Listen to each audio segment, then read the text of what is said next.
Handicapped people living with no electricity. They say they paid their rent, but the owner of their apartment complex is in jail and did not pay the power bill.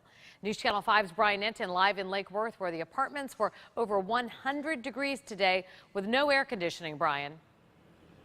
Yeah, Kelly, the power was actually just turned back on out here after we started making calls, but it has been a long, hot day for all of the disabled people who live in this inn and apartment complex. A day full of heat and a day full of headaches. This is how we're going to get him back in his house. This is how Basil Camelot has to get around. You okay, Baze? His electric wheelchair is dead because the power is off at the Breezeway Inn. I pray to God that it will be turned back on because, I mean, I got nowhere to go. Basil is not alone. How upset would you be if they took all your money and you had nowhere to go? We have nothing.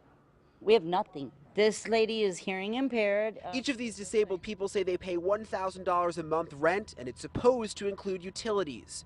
He took my whole disability check. He took his whole disability check. Mike Diaz owns the Breezeway Inn. The city says this is not the first time he hasn't paid the electric bill. The problem now is he's in jail for missing a court date over a suspended license. I found the Lake Worth city manager who agreed to turn the power back on because of the innocent renters.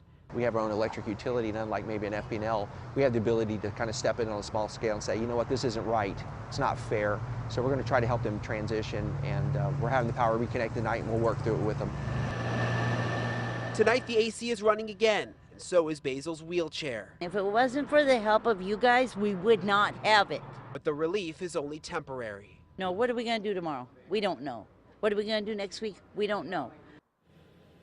Now, according to this letter from the city, the owner here has actually been in trouble 4 times this year alone for not paying his power bill. The city says they're going to work with these disabled folks to help them out with their future, and Legal Aid of Palm Beach County is also helping them put together a lawsuit so they can sue the owner of this inn.